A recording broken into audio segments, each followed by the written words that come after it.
গ্রামের ছোট্ট একটি বাড়িতে রাহুল আর তার বাবা থাকতো। রাহুলের মা অনেক দিন আগেই মারা গেছে। তারপর থেকে তার বাবাই ছিল তার পৃথিবী। বাবা একটা ছোট্ট দোকানে কাজ করত। প্রতিদিন সকালে রাহুল ঘুম থেকে ওঠার আগেই তিনি বেরিয়ে যেতেন, আর রাতে রাহুল ঘুমিয়ে পড়ার পর তিনি বাড়ি ফিরতেন। বাবার নিজের বলতে কিছুই ছিল না। একটা পুরানো ঘড়ি আর একটা জোড়া ছেঁড়া জুতো আর একটা কালো ছাতা। ছাতাটার কাপড় অনেক জায়গায় ছিঁড়ে গিয়েছিল, কিন্তু তবুও বৃষ্টি হলে বাবা সেই ছাতাটা নিয়ে বের হতেন। একদিন রাহুল বলল, বাবা, এই ছাতাটা ফেলে দিচ্ছ না কেন? রাহুলের বাবা একটু হেসে বলল, এটা আমাকে এখনো ভিজতে দেয় না রে। রাহুল একটু হেসে বলল, কিন্তু ছাতাটা তো নিজেই ভিজে যায়। তারপর বাবা আর কিছু বলল না, শুধু ছাতার দিকে তাকিয়ে একটু হাসল। কয়েক বছর পর রাহুল বড় হয়ে গেল, শহরের একটা চাকরি পেল। রাহুলের বাবা খুব খুশি হলো। রাহুল চলে যাওয়ার দিন রাহুলের বাবা সেই পুরানো ছাতাটা হাতে নিয়ে স্টেশনে দাঁড়িয়েছিল। রাহুল বলল, বাবা, তুমি আবার সেই ছাতাটা নিয়ে এসেছো? বাবা বলল, বৃষ্টি নামতে পারে তো। রাহুল একটু হেসে বলল, বাবা, আমি এখন বড় হয়ে গেছি, নিজের খেয়াল নিজে রাখতে পারি। তারপর রাহুল ট্রেনে উঠে গেল। ট্রেন ছেড়ে দিল।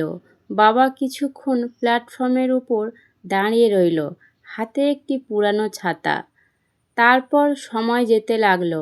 রাহুল ব্যস্ত হয়ে পড়ল। রাহুল শহরে যাওয়ার পরে প্রথম তার বাবাকে ফোন করত। তারপর মাঝে মাঝে ফোন করার চেষ্টা করত। তারপর ধীরে ধীরে ফোন কমতে শুরু হলো। রাহুলের বাবা এই নিয়ে কোনো অভিযোগ রাহুলকে করতো না। শুধু প্রতিবার একটা কথাই বলতো, খাওয়া দাওয়া ঠিকভাবে করছিস তো?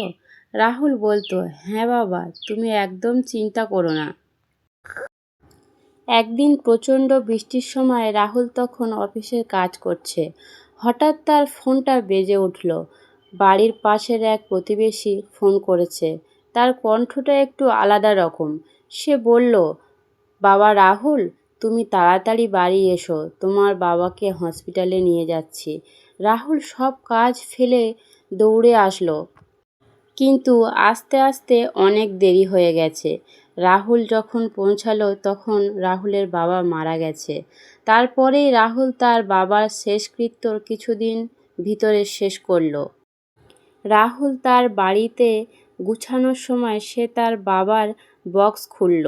সে দেখতে পেল রাহুলের ছেলেবেলার একটি পুরানো ছবি, আর তার স্কুলের ছোটবেলার রিপোর্ট কার্ড, আর ছিল তার প্রথম আঁকা ছবি। তার সঙ্গে ছিল বাবার সেই কালো ছাতাটা। ছাতার এক ডান্ডাতে লেখা, বাবা রাহুল, বাবা হিসাবে হয়তো আমি তোমাকে অনেক কিছু দিতে পারিনি, কিন্তু যতদিন আমি বেঁচে আছি ততদিন আমি চেষ্টা করেছি যেন তোমার মাথায় একটু বৃষ্টির ফোঁটা না পড়ে। এই কথাটা পড়ে রাহুল নিজেকে আর সামলাতে পারল না। সে ছাতাটি ধরে অঝর নয়নে কাঁদতে লাগল। সে সেদিন প্রথমবারই বুঝল, বাবা তাকে প্রতিটি বৃষ্টির ফোঁটা থেকে শুধু বাঁচায়নি, তার জীবনের অনেক ঝড়ঝাপটা থেকে তাকে রক্ষা করেছে। কয়েকদিন পর রাহুল সেই ছাতাটি নিয়ে হাঁটতে বেরোলো। তখন বৃষ্টি শুরু হলো। রাহুল ছাতাটা খাটালো। অনেকগুলো ছিদ্র দিয়ে তার গায়ে জল পড়তে লাগলো। রাহুল ছাতাটার দিকে তাকিয়ে হেসে বলল, তুমি ঠিক বলেছিলে, ছাতাটা এখন আমাকে ভিজতে দেয় না। রাহুলের চোখের জল আর বৃষ্টির জল এক হয়ে গেল। সেদিন রাহুল বুঝল, কিছু মানুষ আমাদের জীবন থেকে চলে যায়, কিন্তু তাদের ভালোবাসা আজও স্মৃতি রেখে যায়।